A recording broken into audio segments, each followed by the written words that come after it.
Hi. So ரைட்டில் பார்த்துருப்பீங்க. இந்த வீடியோவில் நம்ம டிஸ்கஸ் பண்ண போகிறோம் அப்படின்னா கோல்டு ரேட் பற்றி தான் பார்க்க போகிறோம். ஸோ சமீப காலமாக நம்ம நியூஸில் பார்த்துட்டு இருக்க ஒரு முக்கியமான விஷயம் என்னென்னா கோல்டு ரேட் வந்து இன்க்ரீஸ் ஆகிட்டே இருக்குது. ஸோ இந்த கோல்டு ரேட் வந்து எதை பொறுத்து மாறுது, இந்த மாற்றத்துக்கான முக்கியமான ஃபேக்டர்ஸ் அப்படின்னா என்னன்னு சொல்லிட்டு இந்த வீடியோவில் பார்க்கலாம். ஸோ அது மட்டும் இல்லாமல் கோல்டோட ஒரு சின்ன ஹிஸ்ட்ரி நம்ம பார்த்துட்டு, ஸோ அதோட முக்கியமாக வந்து என்ன பார்க்க போகிறோம்னா இந்த கோல்டு ரேட்டை வந்து யார் ஃபிக்ஸ் பண்ணுறா, ஒரு குளோபல் லெவலில் வந்து இந்த கோல்டு ரேட்டை வந்து யார் ஃபிக்ஸ் பண்ணுறா, அப்புறம் இந்தியாவுக்கு வந்த அப்புறம் வந்து இந்த கோல்டு ரேட் வந்து யார் ஃபிக்ஸ் பண்ணுறா. ஸோ இந்த மாதிரி டீட்டெயில்ஸ்லாம் வந்து இந்த வீடியோவில் நம்ம பார்க்கலாம்.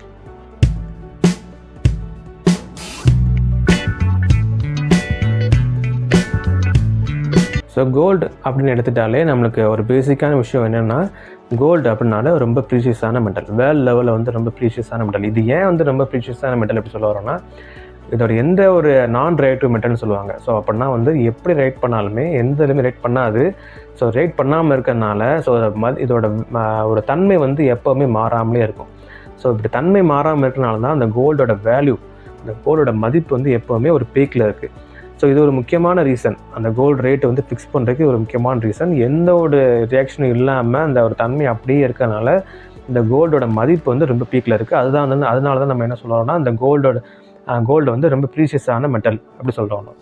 ஸோ ரிசர்ச் படி சயின்டிஸ்ட் என்ன சொல்லுவாங்கன்னா, இந்த கோல்டு எப்படி ஃபார்ம் ஆகிருக்கும் அப்படின்னா, இந்த எர்த்து, அந்த பூமி வந்து உருவாகிறதுக்கு முன்னாடியே என்ன நடந்திருக்கும் அப்படின்னா, ஸ்டார்ஸ் இருக்கு இல்லையா, நட்சத்திரங்கள், அந்த நட்சத்திரங்கள்லாம் வெடித்து, ஸோ வெடிக்கிறனால அந்த குப்பைகள் இருக்குல்ல, அந்த குப்பைகள்லாம் கீழே விழுந்து அப்புறம் வந்து எர்த்தெல்லாம் ஃபார்ம் ஆகி, அந்த குப்பைகள் அடியில் இருக்க அந்த நெத்து ஃபார்ம் ஆன அப்புறம் அந்த அடியில் இருக்க குப்பைகள்லாம் வந்து கோல்டை வந்து உருவாயிருக்கலாம் அப்படின்னு சொல்லி சயின்டிஸ்ட் சொல்கிறாங்க. ஸோ அதைத்தான் வந்து நம்ம மைண்ட் பண்ணி இப்போ கோல்டு வந்து எடுத்துகிட்டு இருக்கோம் அப்படி சொல்கிறாங்க.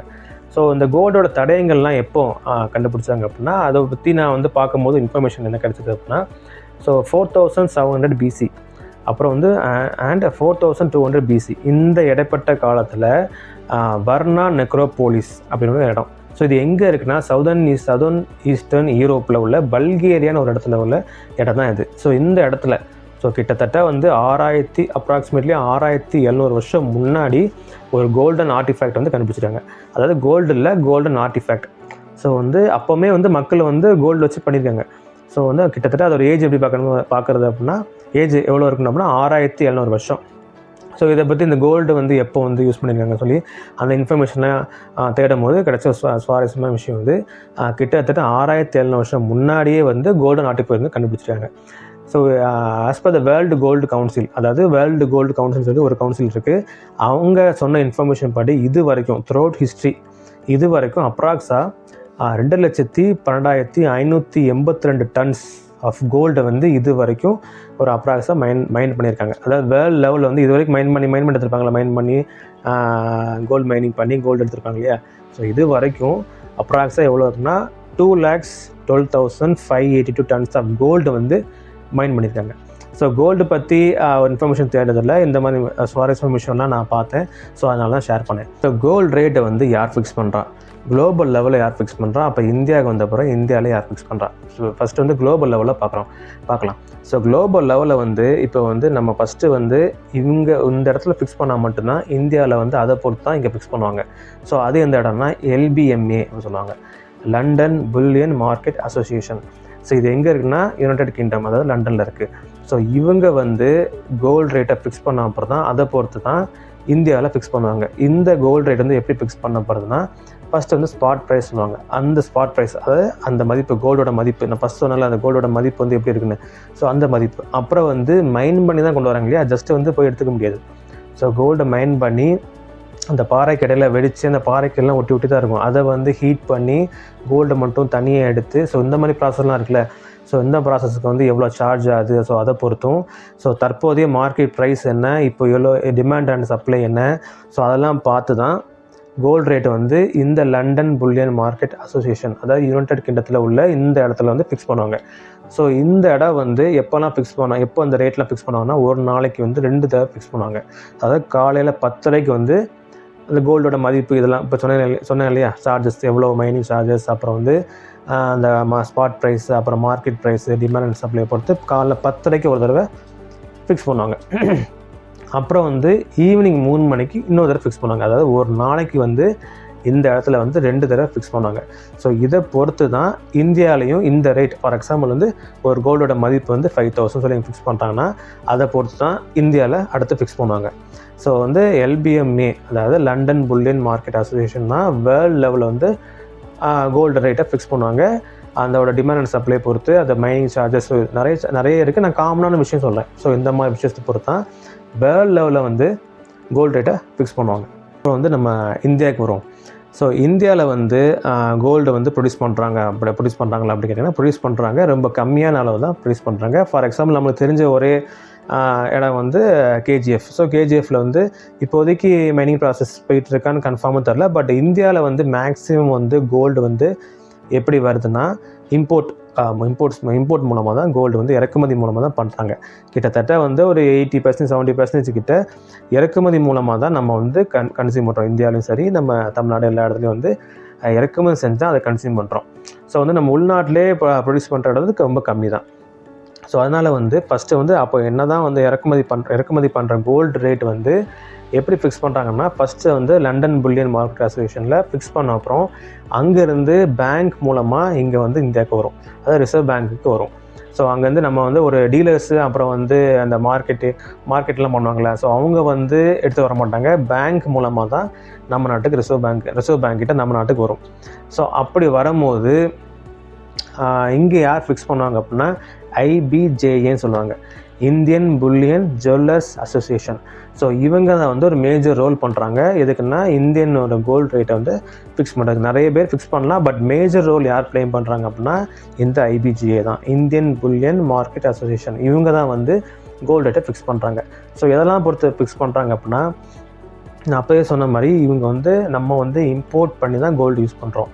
ஸோ இம்போர்ட் பண்ணி கோல்டு யூஸ் பண்ணுறதுனால ஸோ கிட்டத்தட்ட லண்டன்லேருந்து நம்ம இங்கே வருது அப்படின்னா, லண்டனோ இப்போது நம்ம இன்னொன்று சொல்லிக்கிறேன், டாப் மோஸ்ட் நம்ம யார்கிட்ட அதிகமாக வாங்குறோம்னா சுவிட்சர்லாந்து, அப்புறம் யுனைடெட் ஸ்டேட்ஸ், அப்புறம் வந்து இந்த மாதிரி இடத்துல வந்து தான் நம்ம தங்கத்தை வாங்குகிறோம். ஸோ அந்த மாதிரி இடத்துல வரும்போது, கப்பல் மூலமாகவோ ஏதோ இடத்துல வரும்போது அந்த இம்போர்ட் சார்ஜஸ் இதை பொறுத்து மாறும். அப்புறம் வந்து இம்போர்ட் சார்ஜஸ், அப்புறம் துறைமுகம்லாம் வந்த பிறகு அங்கே வந்து கஸ்டம் டேக்ஸஸ் அதெல்லாம் உண்டு. ஸோ அப்புறம் இம்போர்ட் சார்ஜஸ், அப்புறம் கஸ்டம் டியூட்டி, அப்புறம் டிமாண்ட் அண்ட் சப்ளை, ஸோ இதெல்லாம் பொறுத்து நம்ம நாட்டில் உள்ள மார்க்கெட் ப்ரைஸு, ஸோ அதெல்லாம் பார்த்து தான் இங்கே இந்த IBJA வந்து ரேட்டை ஃபிக்ஸ் பண்ணாங்க. இப்போதைக்கு இன்றைக்கி காலையில் நான் வந்து LBMAல ரேட் பார்க்கும்போது எவ்வளோ இருக்குன்னா 1237 கிட்ட இருந்துச்சு ஒரு டாலர் ஒரு கிராம் வந்து. ஸோ அதே தமிழ்நாட்டில் எடுத்துக்கும் போது கிட்டத்தட்ட 6700 கிட்ட இருந்து, கிட்டத்தட்ட 500 அப்ராக்ஸாக ஒரு 500 கிட்ட டிஃப்ரென்ஸ். இந்த 500 டிஃப்ரென்ஸ் வந்து இந்த காரணம் தான். ஏன்னா அங்கேருந்து எடுத்துகிட்டு வரணும் இல்லையா, இம்போர்ட் சார்ஜஸ் வேணும், அப்புறம் இங்கே உள்ளே வந்த பிறகு கஸ்டம் டியூட்டி, கஸ்டம் டேக்ஸஸ் அதெல்லாம் வேணும், அப்புறம் வந்து அந்த சார்ஜஸ், அப்போ அதெல்லாம் வந்து இன்வால்வ் பண்ணி ஒரு ரேட்டை ஃபிக்ஸ் பண்ணுவாங்க. யாருன்னா அந்த IBJA வந்து ஃபிக்ஸ் பண்ணுவாங்க. ஸோ வேர்ல்டு லெவலில் யார் ஃபிக்ஸ் பண்ணுறாங்க அப்படின்னா LBMA. ஸோ இந்தியா லெவலில் யார் ஃபிக்ஸ் பண்ணுறாங்க அப்படின்னா IBJA. ஸோ நெக்ஸ்ட்டு வந்து என்ன பார்க்க போகிறோம் அப்படின்னா, இந்த கோல்டு ரேட் வந்து ஒரு முக்கியமான சில ஃபேக்டர்ஸ்னால அந்த கோல்டு ரேட் வந்து ஃப்ளக்சுவேட் ஆகிட்டே இருக்கும், மாறிட்டே இருக்கும். ஸோ அந்த முக்கியமான ஃபேக்டர்ஸ்லாம் என்னன்னு சொல்லிட்டு நம்ம இப்போ பார்க்கலாம். கோல்டு ரேட் வந்து ஃப்ளக்சுவேட் ஆகிட்டே இருக்கிறதுக்கு வந்து ஒரு முக்கியமான ஒரு 5 ரீசன் இருக்குது. ஸோ அந்த 5 ரீசனால தான் அந்த கோல்டு ரேட்டை ஃபிக்ஸும் பண்ணுறாங்க, அந்த கோல்டு ரேட்டும் மாறிட்டே இருக்குது. ஸோ ஃபஸ்ட்டு வந்து அதோட வேல்யூ. ஸோ நார்மலாக வந்து ஒரு தங்கம் வந்து கிடச்சிட்டாது, எந்த ஒரு பொருளுமே சரி, கோல்டுன்னு இல்லை, இந்த வீடியோ வந்து கோல்டு பற்றி இருக்கனால நம்ம கோல்டு பார்த்துட்ருக்கோம். எந்த ஒரு பொருளானாலுமே நம்ம கைக்கு வரதுக்கு ரொம்ப கஷ்டப்பட்டு நிறைய ப்ராசஸ்லாம் தாண்டி நம்ம கைக்கு வரதுனாலே அதோட வேல்யூ வந்து கண்டிப்பாக அதிகமாக தான் இருக்கும். ஸோ அப்படிப்பட்டதெல்லாம் முதலாக இருக்கிறது வந்து வேல்யூ, அந்த வேல்யூ ஆஃப் கோல்டு. ஸோ நார்மலாக வந்து இந்த தங்கத்தை வந்து நம்ம வந்து கையில் எடுத்துட முடியாது, அதை தோண்டி அதை உருக்கி பிரித்து அதை வந்து ஒரு பாராக கொண்டு வந்து அதில் வந்து ஜுவல்ஸாக மாற்றி இவ்வளோ ப்ராசஸ் பண்ணுறது தான் நம்ம கைக்கே வருது. ஸோ நார்மலாக நம்ம கைக்கு வர்றதுக்கு இவ்வளோ ப்ராசஸ் இருக்குது. ஸோ கண்டிப்பாக இதை பொறுத்தே அந்த கோல்டு ரேட் வந்து மாறும், கோல்டு ரேட் வந்து ஏறிட்டே இருக்கும். ஏன்னா அதோட வேல்யூ எப்படி. ஸோ அதனால் ஃபஸ்ட்டு ஒரு காமனான ஃபேக்டர் என்ன, அதோட வேல்யூ. ஸோ அந்த வேல்யூ பொறுத்து இந்த கோல்டு ரேட் வந்து இன்க்ரீஸ் ஆகிட்டே இருக்கும். ஸோ ரெண்டாவது ஃபேக்டர் என்னென்னா டிமாண்ட் அண்ட் சப்ளை. எந்த ஒரு பொருள்னாலுமே அதோட டிமாண்ட் அதிகமாகிடுச்சு அப்படின்னா, அதே டைமில் சப்ளையும் கம்மி ஆகிடுச்சு அப்படின்னா, டிமாண்ட் அதிகமாக இருக்குது ஆனால் சப்ளை கம்மியாகிடுச்சு அப்படின்னா, கண்டிப்பாக அதோட ரேட் வந்து இன்க்ரீஸ் ஆகிட்டே இருக்கும்.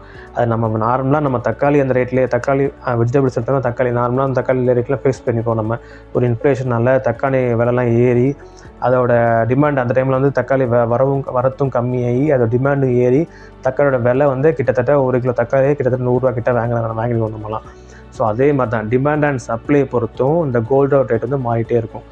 ஸோ வந்து டிமாண்ட் அண்ட் சப்ளை, ஸோ 3வது ஃபேக்டர் ஏதோ ரிலேட் ஆகுதுன்னா அந்த டிமாண்ட் அண்ட் சப்ளை வந்து எதனால் வருதுன்னு சொல்லி 3வது ஃபேக்டர் பார்ப்போம். ஸோ அது 3வது ஃபேக்டர் என்னென்னா குளோபலாக எக்கனாமிக் கண்டிஷன் எப்படி இருக்கும், அப்புறம் பேண்டமிக் சிச்சுவேஷன். ஸோ ஒரு பேண்டமிக் சிச்சுவேஷன் வருது அப்படின்னா முக்கியமாக வந்து ஸோ நார்மலாக மனுஷங்களோட முக்கியமாக அந்த இன்வெஸ்ட்மெண்ட் மைண்டில் இருப்பாங்களே. ஸோ இப்போது இந்த ஒரு பேண்டமிக் சிச்சுவேஷன் வருது இல்லை குளோபல் லெவலில் இப்போ கூட ஈரான் ஈராக்கு அப்புறம் வந்து ரஷ்யன் உக்ரைன்லாம் வார் மாதிரி போயிட்டுருக்கு இல்லையா. ஸோ இந்த மாதிரி பேண்டமிக் சிச்சுவேஷன் இந்த மாதிரி குளோபல் லெவலில் எக்கனாமிக் வந்து அடி வாங்கும்போது எல்லாருமே எதில் சேஃப் அண்ட் செக்யூராக எதில் போய் இன்வெஸ்ட் பண்ணுவாங்க அப்படின்னா கோல்டில் தான் இன்வெஸ்ட் பண்ணுவாங்க. ஸோ எல்லாமே திடீர்னு கோல்டு பக்கம் திரும்பும்போது அந்த டிமாண்ட் இன்க்ரீஸ் ஆகிறனால அதோட ரேட்டு வந்து இன்க்ரீஸ் ஆகிட்டே இருக்கும். ஓகேவா. ஸோ இது ஒரு காரணம். டிமாண்ட் அண்ட் சப்ளை வந்து எப்படி மாறுதுன்னா இது ஒரு பொறுத்து மாறுது. ஸோ வந்து ஒரு குளோபல் திடீர்னு வந்துட்டு என்ன சொல்லலாம் ஒரு கோவிட் டைம் வச்சுக்கோங்களேன். கோவிட் டைமில் வந்து எல்லா பிஸ்னஸும் டவுன் ஆகிடுச்சு. எல்லாருமே நம்ம வீட்டுக்குள்ளே தான் இருந்தோம்.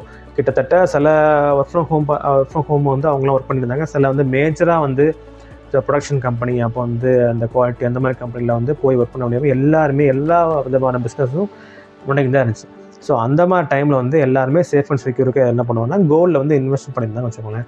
ஸோ அப்படிப்பட்ட இன்வெஸ்ட்மெண்ட் பண்ணும்போது எல்லாரோட இன்வெஸ்ட்மெண்ட் அங்கே கண்ணு திரும்பும் போது அதோட டிமாண்ட் வந்து இன்க்ரீஸ் ஆகிட்டே இருக்கும். ஸோ அது இன்க்ரீஸ் ஆகிட்டே இருக்கனால எல்லோரும் வாங்கினால அதோட சப்ளை வந்து கொஞ்சமாக குறையினால அந்த டைமில் வந்து கோல்டு ரேட் வந்து இன்க்ரீஸ் ஆகும். இந்த மாதிரி சுச்சுவேஷன் இல்லைனா வந்து இப்போ ஈராக்லேயே வார் வரும்போதும் கோல்டு ரேட் இன்க்ரீஸ் ஆச்சு. நம்ம நியூஸில் கூட பார்த்துருக்கோம். அங்கே ஈரான் ஈராக்கில் சண்டை வரனால கோல்டு ரேட் வந்து இன்க்ரீஸ் ஆகுது. கோல்டு ரேட்டு அப்புறம் வந்து ஆயில் ரேட்டு ஸோ இதெல்லாம் இன்க்ரீஸ் தான் பார்த்துருக்கோம் இல்லையா. ஸோ குளோபல் லெவலில் முக்கியமாக இப்போது நம்ம இந்தியா வந்து எங்கே அதிகமாக தங்கம் வாங்குதோ அங்கேயே ஒரு பிரச்சனை வருதுன்னு வச்சுக்கோங்களேன். ஸோ அந்த பிரச்சனை வரும்போது அங்கேருந்து எதுவுமே சப்ளை ஆகாது. ஸோ அந்த மாதிரி டைமில் சப்ளை கம்மியாயிரும். ஸோ சப்ளை கம்மியாகிட்டு இருக்கும்போது இந்தியாவை பொறுத்த வரைக்கும் முக்கியமாக தமிழ்நாட்டை பொறுத்த வரைக்கும் நம்ம கோல்டோட கன்சியூமர் வெரி லார்ஜ் கன்சியூமர் நம்ம. ஸோ அந்த மாதிரி டைமில் கோல்டு வாங்க முடியாதனால சப்ளையும் கம்மியாயிரும். அதே டைமில் டிமாண்ட் இன்க்ரீஸ் ஆகிடும். ஸோ டிமாண்ட் அதிகமானால அது ரேட்டு வந்து தாறுமாற ஏறிட்டே இருக்கும். ஸோ இது ஒரு ரீசன். டிமாண்ட் சப்ளையும் அப்புறம் வந்து global economic condition pandemic situation இதெல்லாம் ரெண்டு இன்டர்ரிலேட்டட் தான். ஸோ வந்து இதை பொறுத்தும் டிமாண்ட் சப்ளை இன்க்ரீஸ் ஆகி கோல்டு ரேட்டை வந்து இன்க்ரீஸ் ஆகும். ஸோ டிமாண்ட் சப்ளை அது ஒரு ஃபேக்டர். ஸோ அதோடு இன்டர்ரிலேட்டட் ஆகிற குளோபல் எக்கனாமிக் கண்டிஷன் அப்புறம் வந்து பேண்டமிக் சிச்சுவேஷன் இது வந்து இந்த சிச்சுவேஷன் பொறுத்தும் டிமாண்ட் சப்ளை ஏறும். ஸோ வந்து அதை பொறுத்தும் கோல்டு ரேட் வந்து இன்க்ரீஸ் ஆகும். 4வது ஃபேக்டர் என்னென்னா இம்போர்ட் சார்ஜஸ். நான் ஏற்கனவே சொல்லியிருக்கேன் மெஜாரிட்டி ஆஃப் த மேஜர் அதாவது முக்கால்வாசி தங்கம் வந்து நம்ம இதில் வந்து இம்போர்ட் மூலமாக தான் நம்ம இறக்குமதி மூலமாக தான் நம்ம பயன்படுத்திகிட்டு இருக்கோம். இந்தியா தான் 5th லார்ஜஸ்ட் வந்து இம்போர்ட்டர் இதில் கோல்டில். ஸோ அதில் வந்து நம்ம தமிழ்நாடு வந்து நம்ம லார்ஜஸ்ட் கன்சியூமர். இந்தியா லெவலில் எடுத்துக்கிட்டோம்னா தமிழ்நாடு வந்து ரொம்ப லார்ஜஸ்ட் கன்சியூமர். இந்தியாவே ஒரு லார்ஜஸ்ட் கன்சியூமர் தான் அதில் கோல்டில். ஸோ அதனால் வந்து 5th லார்ஜஸ்ட் கன்சியூமர் வந்து வேர்ல்டு லெவலில். ஸோ முக்கியமான சப்ளையர்ஸ் யாரெல்லாம் ஸ்விட்சர்லாந்து யுனைடெட் ஸ்டேட்ஸ் இந்த மாதிரி கண்ட்ரிஸ்லாம். ஸோ அதனால் வந்து இந்த இம்போர்ட் சார்ஜஸ் ஸோ இதனால் வந்து கோல்டு ரேட் வந்து ஃபிக்ஸ் பண்ணப்படுது. இதனால் வந்து கோல்டு ரேட் இன்க்ரீஸ் ஆகும். ஸோ அங்கேருந்து கொண்டு வரணும் இல்லையா. ஸோ அந்த கொண்டு வரும்போது சப்போஸ் வந்து ஏதோ கேனலில் பனாமா கேனல் ஃபார் எக்ஸாம்பிள் சொல்கிறேன் அந்த பனாமா கேனல் அந்த மாதிரி ஏதோ கேனல் வழியாக வருதுன்னு வச்சுக்கோங்களேன். அந்த இடத்துல எது இஷ்யூ ஆனாலும் வழி மாறி வந்தாலுமே சரி இதை பொறுத்து வந்து மாறும். ஏன்னா அங்கேருந்து கொண்டு வரோம். ஃபார் எக்ஸாம்பிள் வந்து ஒரு மார்க்கெட்லேருந்து இங்கே வந்து விற்கிறாங்க அப்படின்னா அந்த ட்ராவல் சார்ஜஸ் எல்லாமே வச்சு தான் நம்ம வந்து ஒரு விலை ஃபிக்ஸ் பண்ணி வைப்பாங்க இல்லையா. ஸோ அதே மாதிரி தான். ஸோ இம்போர்ட் சார்ஜஸ் இம்போர்ட் ஆகி துறைமுகத்தை வந்த போகிறோம் கஸ்டம் டியூட்டி. ஸோ இந்த மாதிரி சார்ஜஸ் வச்சுமே நம்ம கோல்டு ரேட்டை வந்து மாறும். அதை வச்சு ஃபிக்ஸ் பண்ணுவாங்க. ஸோ 5வது முக்கியமான ஃபேக்டர் என்ன US டாலர். ஸோ இந்த US டாலர் பொறுத்தும் வந்தும் கோல்டு ரேட்டு வந்து மாறிக்கிட்டே இருக்கும். இப்போ வந்து நம்ம கோல்டு வந்து இப்போ ஒரு இடத்துலேருந்து வாங்குறோம். அதாவது பேங்க்ஸ்லேருந்து அதாவது லண்டன்லேருந்து ஒரு பேங்க் மூலமாக இங்கே வருது அப்படின்னா எதில் வாங்குகிறோம் அப்படின்னா US டாலர் தான் வாங்குகிறோம். ஏன்னா வந்து அது வந்து இன்டர்நேஷ்னல் கரன்சி அப்படின்னா எல்லா இடத்துலையும் பொதுவாகவே யூஸ் பண்ணுற கரன்சி வந்து எதை மதிப்பில் சொல்கிறாங்கன்னா டாலர் மதிப்பில் சொல்லுவாங்க. நம்மளும் வந்து இந்தியன் பணத்தில் வந்து நம்ம கோல்டை வாங்கி ரிசர்வ் பண்ணலாம் வைக்க மாட்டாங்க. நம்ம கிட்ட எவ்வளோ அதாவது ஃபாரின் எக்ஸ்சேஞ்ச் அந்நிய செலவாணி எவ்வளோ இருக்கோ அதை பொறுத்து தான் அந்த கோல்டு ரேட்டும் இருக்குது. இப்போ நம்ம கோல்டு வாங்குகிறோம் அப்படின்னா ஒரு $US கொடுத்து தான் நம்ம கோல்டு வாங்க முடியும். இப்போ வந்து ஒரு லண்டன்லேருந்து ஒரு பேங்க் மூலம் நம்ம ரிசர்வ் பேங்க் ஆஃப் இந்தியாவுக்கு வருது அப்படின்னா நம்மக்கிட்ட இருக்க $US கொடுத்து தான் நம்ம வாங்கணும். ஸோ அந்த $US எப்போ குறையுதோ, அதோட மதிப்பு குறையுதோ, இந்த கோல்டு ரேட் இன்க்ரீஸ் ஆகிட்டே இருக்கும். இப்போது ஃபார் எக்ஸாம்பிள் வந்து யுனைடெட் ஸ்டேட்ஸில் வந்துட்டு ஒரு சின்ன ஒரு பிரச்சனை ஆகுது, கவர்மெண்ட் கிட்ட ஏதோ பிரச்சனை ஆகுது அப்படின்னா அந்த டைமில் $US அந்த மதிப்பு ஃபார் எக்ஸாம்பிள் இப்போதைக்கு $1 வந்து மதிப்பு வந்து $83 கிட்ட இருக்குன்னு வச்சுக்கோங்களேன். திடீர்னு வந்து $75 குறையுது அப்படின்னா இந்த கோல்டோட விலை ஏறும். ஸோ இதை பொறுத்து இது முக்கியமான ஃபேக்டர். ஸோ அந்த 5 முக்கியமான ஃபேக்டர்ஸ் தான் கோல்டு ரேட் வந்து ஏறுறதுக்கும் இறங்குறதுக்கும் வந்து முக்கியமான ஃபேக்டர்ஸ். ஸோ இப்போ வந்து ஒரு சின்ன ஐடியா கிடச்சிருக்குன்னு நம்புகிறேன். ஸோ கோல்டு ரேட் வந்து யார் ஃபிக்ஸ் பண்ணுறா, அப்புறம் கோல்டு ரேட் வந்து இந்தியாவில் குளோபல் லெவலில் யார் ஃபிக்ஸ் பண்ணுறா, அப்புறம் வந்து இந்தியாவில் வந்தப்பறம் யார் ஃபிக்ஸ் பண்ணுறா, அப்புறம் வந்து கோல்டு ரேட் மாறதுக்கான முக்கியமான ஃபேக்டர்ஸ் வந்து என்னென்னு சொல்லிட்டு இந்த வீடியோவில் கொஞ்சம் உங்களுக்கு ஐடியா கிடச்சிருக்கும் நான் நம்புகிறேன். நெக்ஸ்ட் வீடியோவில் அடுத்த ஃப்ரான்ஸ் பற்றி எந்த வீடியோவில் முக்கியமான இன்ஃபர்மேஷன் நான் வந்து கற்றுக்கிட்டேன்னா அந்த இன்ஃபர்மேஷனை உங்களுக்கு ஷேர் பண்ணுறேன். பை.